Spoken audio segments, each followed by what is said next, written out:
নমস্কার। তানাশাহি নেই চলেগা সিরিজের আজ তৃতীয় এপিসোড। প্রথমেই একটা কথা আপনাদের বলে রাখি, যেহেতু ইতিহাসের ঝাঁপি খুলে বসেছি, অতএব আলোচনার পরিসরটাকে আমি কতকটা সচেতনভাবেই বড় ক্যানভাসের উপরে রাখতে চাইছি। আপনাদের যদি মনে হয় এত অনাবশ্যক ডিটেল আপনাদের প্রয়োজন নেই, তাহলে দয়া করে কমেন্ট বক্সে জানাবেন, আমি সংক্ষিপ্ত করে মাত্র কয়েকটা এপিসোডে এটা সেরে দেব।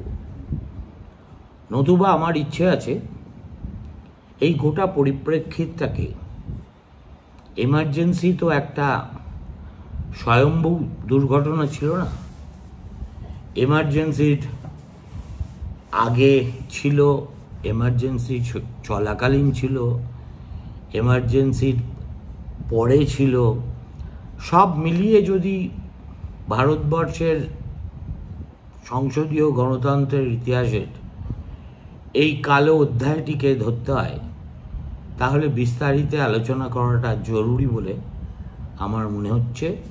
সেই অভিপ্রায় নিয়েই আমি কিন্তু এই গল্প ফেঁদেছি।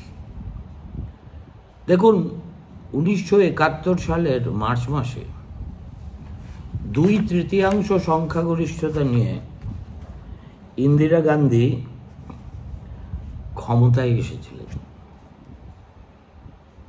1971 সালে মার্চ মাসে। সেখান থেকে যদি 1973-74 চলে যান, তাহলে আপনাদের আশ্চর্য লাগা স্বাভাবিক যে একজন ওই ধরনের জনপ্রিয় নেত্রীর অধঃপতন এত দ্রুত, বলতে গেলে এত নাটকীয়ভাবে, এত অল্প সময়ের মধ্যে হলো কি করে। এটা একটা রাজনীতির অদ্ভুত খেলা। আজ রাজা কাল সে ফকির। একই ঘটনা আমরা তার পুত্র রাজীব গান্ধীর ক্ষেত্রেও ঘটতে দেখেছি। কিন্তু 1984 সালের শেষ দিকে রাজীব যখন তার মাতামহের রেকর্ড নান করে দিয়ে 542টি লোকসভা আসনের মধ্যে 413টিতে জিতে ক্ষমতায় এলেন, তখন তাকে বলা হতো Peter pan of Indian politics. মনে হয়েছিল তিনি সত্যিই বোধহয় ভারতবর্ষকে একবিংশ শতকে পৌঁছে দেবেন। 1985 থেকে 87-র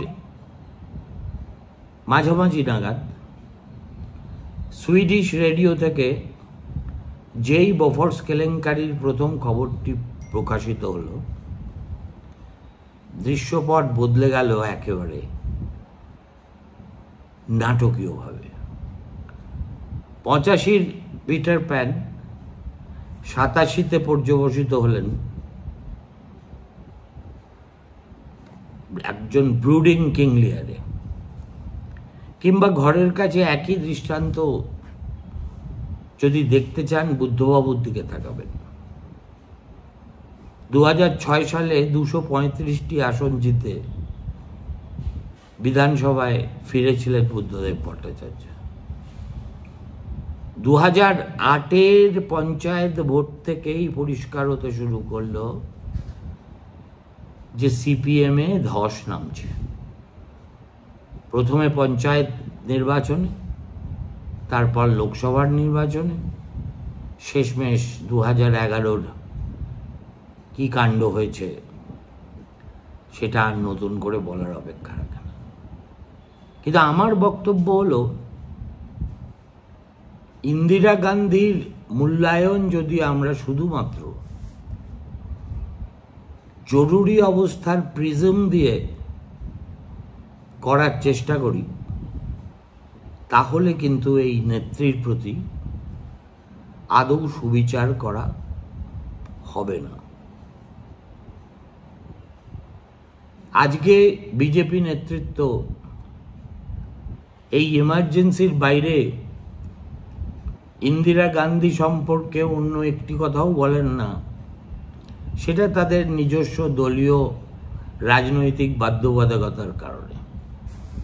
কিন্তু একটা নৈর্ব্যক্তিক নির্মোহ ইতিহাস যদি সামনে তুলে ধরতে হয়, তাহলে শুধু অন্ধকারের দিকেই তাকালে তো হবে না। তার আগে যে আলোর রোশনাই ছিল, ইন্দিরা গান্ধী যে ভারতবর্ষের রাজনীতিতে এসে বাবার মৃত্যুর 7 বছর পরে দল ভেঙে নবকংগ্রেস গড়ে তার নমিনিকে কংগ্রেসের সিন্ডিকেটের প্রার্থীর বিরুদ্ধে রাষ্ট্রপতি নির্বাচনে জয়ী করিয়ে এমন একটি ক্যারিজম্যাটিক লিডার হিসেবে ভারতের রাজনীতির মানচিত্রে উঠে এসেছিলেন, যার তুলনা পরবর্তীকালে বিশেষ একটা নেই। এখন ইন্দিরা গান্ধী যখন ক্ষমতায় আসেন, সেই সময় আমাদের এই উপমহাদেশে ডামাডোল একেবারে চূড়ান্ত। সবচেয়ে বড় ট্র্যাজেডিটা ঘটে যাচ্ছিল পূর্ব পাকিস্তানে। তখনও সেটা পূর্ব পাকিস্তান, বাংলাদেশ হিসেবে পরিচিতি পায়নি। ইন্দিরা গান্ধী ক্ষমতায় ফিরে আসার পরেই তিনি এই যে ঘরের পাশে প্রতিবেশী দেশে এই চরম গোলযোগ, তারতে হস্তক্ষেপ করলেন শুধু নয়, একই সঙ্গে পাকিস্তানকে তো সবক শেখালেন। ইয়াহিয়া খানের থোতা মুখ ভোঁতা হয়ে গেল। কিন্তু তার চেয়েও বড় কথা, আমেরিকা, পাকিস্তান, চীনের যে অক্ষশক্তি ভারতবর্ষকে প্রায় প্রত্যহ হুমকি দিয়ে চলছিল, এবং রিচার্ড নিক্সন, যিনি ইন্দিরাকে দুচক্ষে দেখতে পেতেন না, তিনি ভারতকে ভয় পাওয়াবেন বলে পরমাণু অস্ত্র সম্বলিত রণতরী পাঠিয়ে দিয়েছিলেন ভারত মহাসাগরে। কিন্তু ইন্দিরা গান্ধী এই কোনো কিছুর কাছে নতি স্বীকার না করে ভারতের যে জয়গাথা রচনা করেছিলেন, শুধু সেইটুকুর জন্যই ইতিহাস তাকে সম্ভবত কৃতজ্ঞ চিত্তে স্মরণ করবে। দেখুন, 1975-এর 25শে মার্চ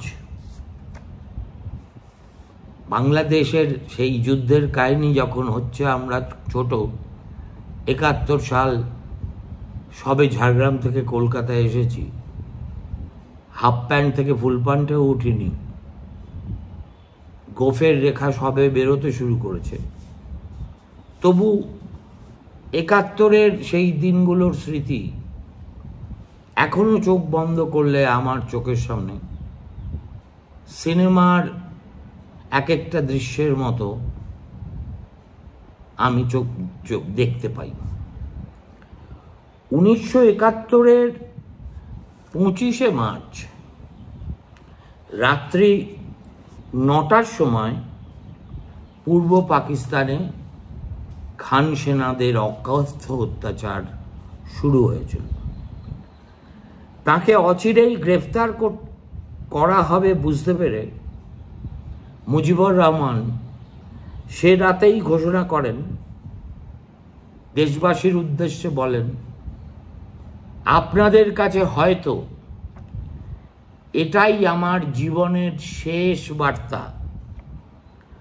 বাংলাদেশের মানুষের কাছে আমার আবেদন একটাই, আপনারা যে যেখানে আছেন হাতের কাছে যে সম্বলটুকু আছে তা দিয়েই শেষ বিন্দু পর্যন্ত এই সেনাদের প্রতিহত করুন। যতদিন না শেষ পাকিস্তানি সেনাটি বাংলাদেশের মাটি থেকে উৎখাত হবে, অর্থাৎ আমাদের সম্পূর্ণ জয় হাসিল হবে, আপনারা ততদিন লড়াই চালিয়ে যান। ঐতিহাসিক সেই ঘোষণা একেবারে মুহূর্তের মধ্যে স্ফুলিঙ্গের মতো মুজিবের সেই বার্তা, ওয়্যারলেস, টেলিফোন, টেলিগ্রাম, তখনও তো ইন্টারনেটের যুগের কথা কেউ ভাবেনি, কিন্তু পূর্ব পাকিস্তানের প্রতিটি কোণায়, সঙ্গে সঙ্গে পশ্চিমবঙ্গের প্রতিটি কোণায় ছড়িয়ে পড়েছিল। সে রাতেই রাত 1:30 নাগাদ মুজিবকে গ্রেফতার করা হয়। দিন তিনেক ঢাকার সামরিক ছাউনিতে রেখে দেওয়ার পর তাকে উড়িয়ে নিয়ে যাওয়া হয় পশ্চিম পাকিস্তানে। পরের দিন 26শে মার্চ জেনারেল ইয়াহিয়া খান আওয়ামী লীগকে নিষিদ্ধ আর শেখ মুজিবকে দেশদ্রোহী ঘোষণা করেন। আপনারা জানেন তার আগের প্রেক্ষাপট, সাধারণ নির্বাচনে আওয়ামী লীগ একাই সংখ্যাগরিষ্ঠতা পেয়েছিল, কিন্তু যেহেতু বাঙালিদের হাতে ক্ষমতা তুলে দেওয়া যাবে না, সেই জন্যই পশ্চিমী পাকিস্তানের খান সেনাবাহিনী এবং যে পাঞ্জাবি আমলাতন্ত্র, তারা একজোট হয়ে সেই নির্বাচনের ফলাফল যাতে বাস্তবায়িত না হয়, শেখ মুজিবুর রহমান একজন বঙ্গ সন্তান হিসেবে যাতে অবিভক্ত পাকিস্তানের প্রধানমন্ত্রী না হতে পারেন, তার জন্যে প্রথমে তো সেই নির্বাচনের ফলাফল বানচাল করে দেওয়ার চেষ্টা হলো, তারপর সোজা ফৌজকে নামিয়ে দেওয়া হলো নিরীহ নিরস্ত্র অসহায় মানুষের উপরে অকথ্য অত্যাচার চালানোর জন্য। কিন্তু ইতিহাসের রথের চাকা নিপীড়নের সামনে থেমে থাকে না। মুজিব অ্যারেস্ট হওয়ার ঠিক 3 সপ্তাহ পরে কুষ্টিয়া জেলার মেহেরপুরে বৈদ্যনাথতলা নামের একটি জায়গায় জন্ম নিল একটি নতুন বিপ্লবী সরকারের। তারা সেখানে শপথও গ্রহণ করলেন। মুজিবের অনুপস্থিতিতে উপরাষ্ট্রপতি হলেন সৈয়দ নজরুল ইসলাম, অস্থায়ী রাষ্ট্রপতি হিসেবে শপথ নিলেন, আর তাজউদ্দিন আহমেদ শপথ নিলেন প্রধানমন্ত্রী হিসেবে। যে মুহূর্তে এই সরকার কুষ্টিয়াতে গঠিত হয়ে গেল এবং ঘোষিত হয়ে গেল, সেই মুহূর্ত থেকে ভারতীয় সংসদে তার অনুরণন আমরা অনুভব করতে শুরু করলাম। প্রবল দাবি উঠতে থাকলো যে ভারত সরকারের উচিত অবিলম্বে এই বিপ্লবী সরকারকে স্বীকৃতি দেওয়া। প্রধানমন্ত্রী হিসেবে শপথ নেওয়ার অব্যবহিত পরে 1971-এর 17ই এপ্রিল, আমি ইচ্ছে করে ডেটগুলো বলে যাচ্ছি যাতে তথ্যগত কোনো বিচ্যুতি না হয়, তাজউদ্দিন আহমেদ যে দীর্ঘ প্রেস বিবৃতিটি করেছিলেন বাংলাদেশের স্বাধীনতা সংগ্রামের ইতিহাসে, সেটি একটি অত্যন্ত গুরুত্বপূর্ণ ঐতিহাসিক দলিল। হয়তো সেই কারণেই প্রণব মুখোপাধ্যায় তাঁর আত্মজীবনীর প্রথম খণ্ডের অ্যাপেন্ডিক্সে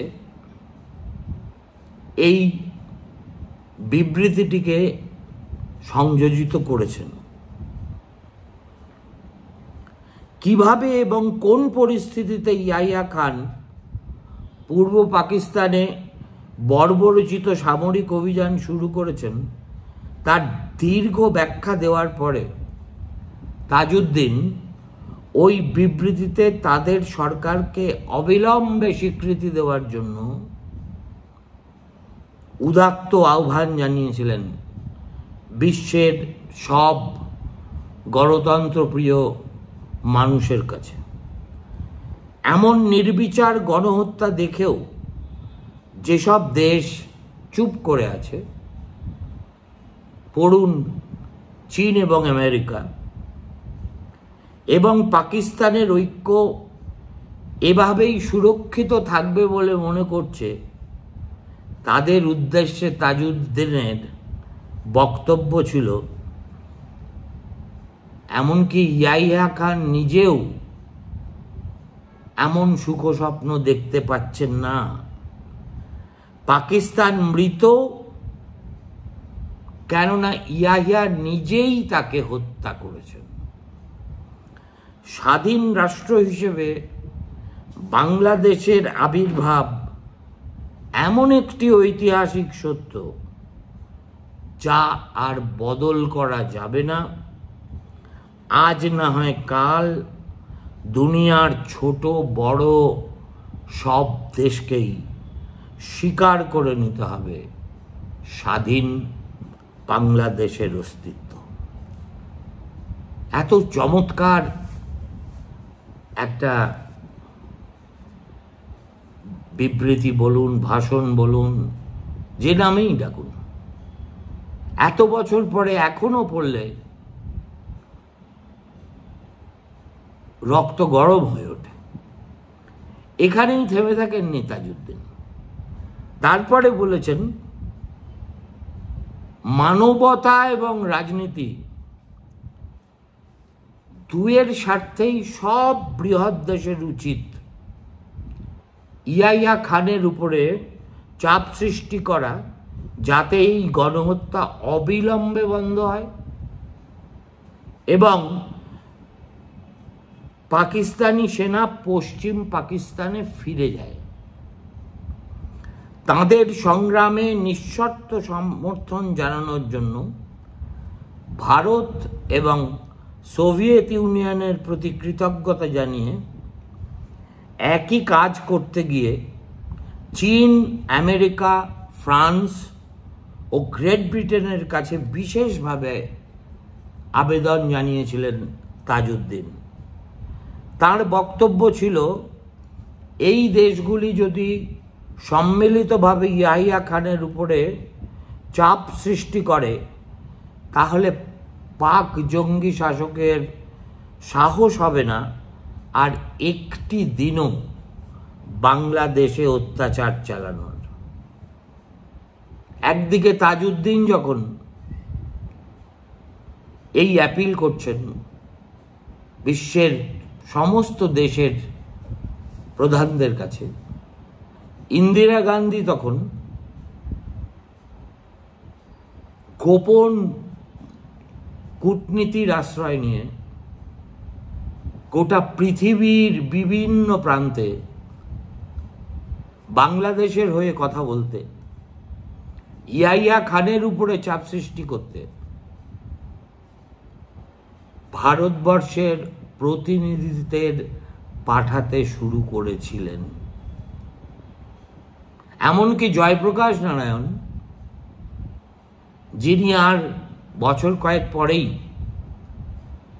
সক্রিয় রাজনীতির স্বেচ্ছা নির্বাসন থেকে বেরিয়ে এসে ইন্দিরা গান্ধীর জমানার বিরুদ্ধে দেশ জুড়ে ব্যাপক আন্দোলন শুরু করেছিলেন, তিনিও ওই ঘটনার পর 1971-এ সেন্ট্রাল এবং ইস্টার্ন ইউরোপের বিভিন্ন দেশে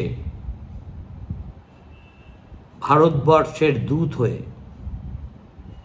বাংলাদেশের মর্মবেদনার গল্প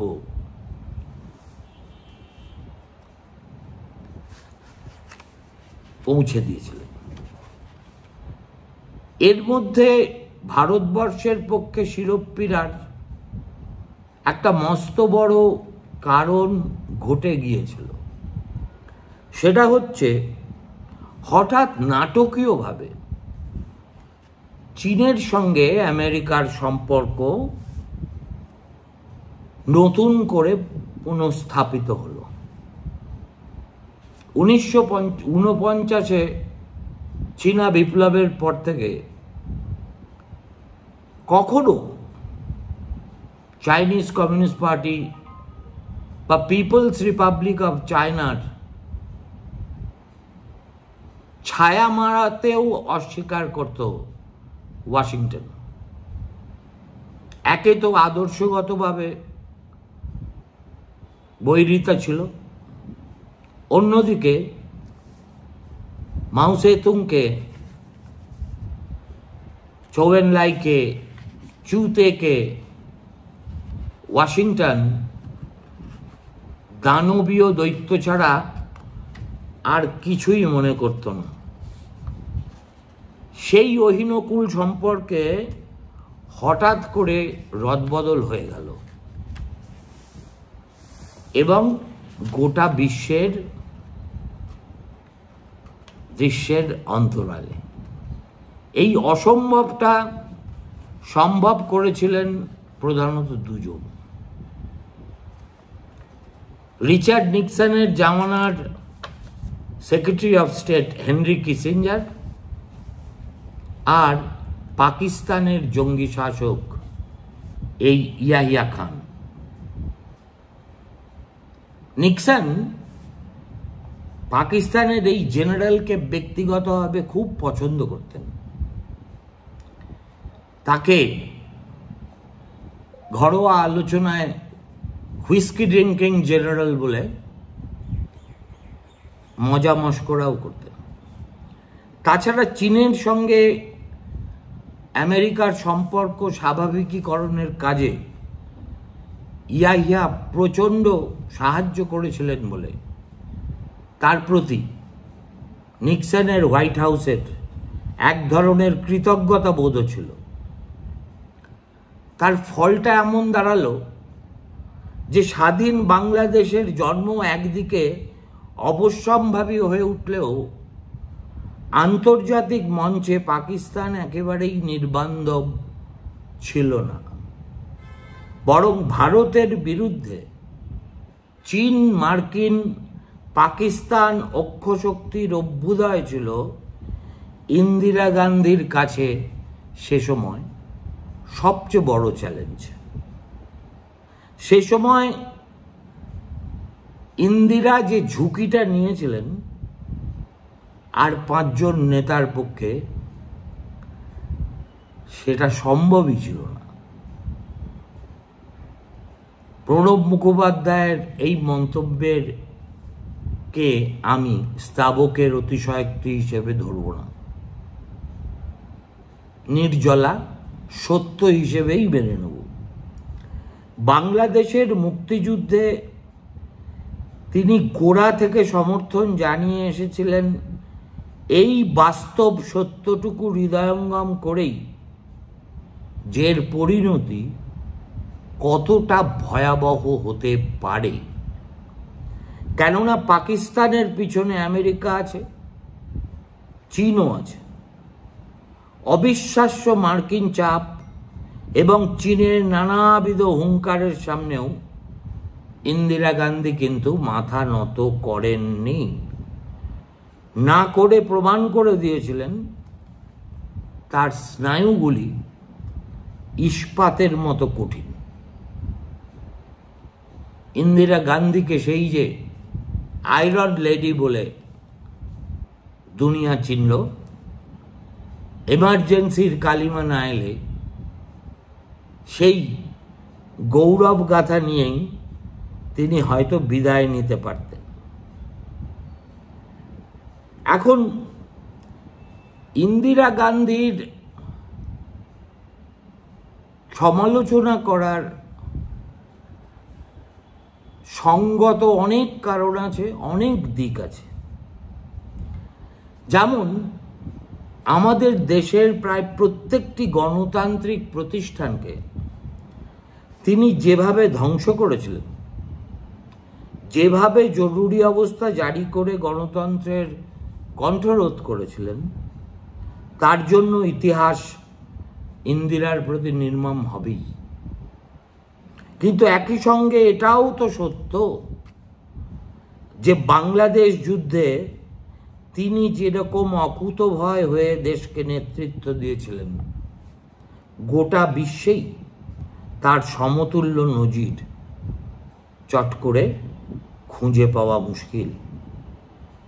ইন্দিরা গান্ধীর দীর্ঘ শাসনকালে বাংলাদেশ যুদ্ধই তার সম্ভবত সর্বশ্রেষ্ঠ কীর্তি। বাংলাদেশ ইস্যুতে পাকিস্তানের বিরুদ্ধে বিশ্ব জনমত গড়ে তোলার কাজে বিরোধী নেতাদের ব্যবহার করেছিলেন ইন্দিরা। জয়প্রকাশ নারায়ণের কথা বললাম, এছাড়াও তার দূত হয়ে সেই সময় আরও অনেকে পৃথিবীর বিভিন্ন প্রান্তে ছড়িয়ে পড়েছিল। এমন একটা বিশ্ব জনমত তৈরিতে ভারত সক্ষম হয়েছিল যে চীন, মার্কিন, পাকিস্তানি অক্ষশক্তির কার্যকারিতা কিছুটা ভোঁতা হতে শুরু করল ৭১-এর অগাস্ট মাসে ইন্দিরা গান্ধী অকস্মাৎ সোভিয়েত ইউনিয়নের সঙ্গে দীর্ঘমেয়াদী বন্ধুত্বের চুক্তি স্বাক্ষর করে বসলেন বলে, যাকে আমরা ইন্দো সোভিয়েত ফ্রেন্ডশিপ ট্রিটি হিসেবে জানি। আজকের ভারতবর্ষে এই রকম একটি ঐতিহাসিক চুক্তির কথা বিস্মৃতির অতলে তলিয়ে গেছে, কিন্তু সকলের অগোচরে চীন আমেরিকার যুগ্ম শক্তির মোকাবিলায় আরেকটা বৃহৎ শক্তিকে পাশে রাখা প্রয়োজন, এই উপলব্ধি থেকে ইন্দিরা গান্ধী এই অসম্ভবটিকে সম্ভব করেছিলেন। কিসিঞ্জারের অপ্রত্যাশিত বেজিং সফর যেমন গোটা বিশ্বকে চমকে দিয়েছিল, ঠিক এমনটাই হয়েছিল ভারত সোভিয়েত মৈত্রী চুক্তি সম্পাদিত হওয়ার পরে। বন্ধুত্বের মোড়কে প্রকৃত অর্থে এটা ছিল সামরিক চুক্তি, কেননা ভারত আক্রান্ত হলে সোভিয়েত ইউনিয়ন তার পাশে দাঁড়াবে, চুক্তিতে একথার স্পষ্ট উল্লেখ ছিল। সংসদে এই চুক্তির আনুষ্ঠানিক ঘোষণার পরে তদানীন্তন বিদেশমন্ত্রী শরণ সিং বলেছিলেন, it is in essence a treaty of peace against war. এই চুক্তি সে সময় শুধু যে ভারতের নিরাপত্তা বোধকে অনেকটাই বাড়িয়ে দিয়েছিল তাই নয়, গোটা দেশ দুহাত তুলে ইন্দিরা গান্ধীকে সাধুবাদ জানিয়েছিল। এমনকি সোভিয়েত বিরোধী বলে পরিচিত জনসংঘের নেতারাও সেই উচ্ছ্বাসে প্রকাশ্যেই গলা মিলিয়েছিলেন। এইরকম একটি মৈত্রী চুক্তির খসড়া তৈরি হয়েছিল 2 বছর আগেই, কিন্তু ইন্দিরা গান্ধী তখন তা স্বাক্ষর করতে সম্মত হননি প্রধানত 2টি কারণে।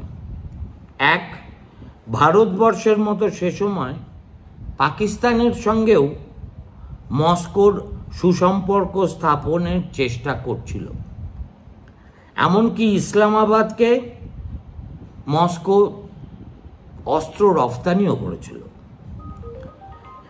দ্বিতীয়ত, ইন্দিরা গান্ধী হয়তো মনে করেছিলেন সোভিয়েত ইউনিয়নের সঙ্গে এরকম একটি চুক্তি হলে বিদেশ নীতিতে ভারতের জোট নিরপেক্ষতা, যাকে আমরা নন অ্যালাইনমেন্ট বলতাম, এখন সেটাও অন্তর্হিত হয়ে গেছে, ভারতের জোট নিরপেক্ষতা নিয়ে প্রশ্ন উঠবে এবং দেশে বিরোধী দলগুলি তার ফায়দা তোলার চেষ্টা করবে। এই মনোভাবে পরিবর্তন আসে 2 বছর পরে, যখন তিনি বুঝতে পারেন পাকিস্তানের সমর্থনে চীন ও আমেরিকা একসঙ্গে সক্রিয়ভাবে দাঁড়িয়ে পড়তে পারে। এমন একটি পরিস্থিতিতে সোভিয়েত ইউনিয়নের মতো বৃহৎ শক্তির সঙ্গে মৈত্রী যে বিশেষ জরুরি, ইন্দিরা গান্ধীকে সে কথা বুঝিয়েছিলেন তার 2 অতি ঘনিষ্ঠ পরামর্শদাতা টি.এন. কল এবং ডিপি ধার। নয়াদিল্লি যে শেষ পর্যন্ত মস্কোর সঙ্গে এমন একটা চুক্তি করে বসবে, ওয়াশিংটন তা কল্পনাই করতে পারেনি। হয়তো সেজন্যই অনেক দিন পরে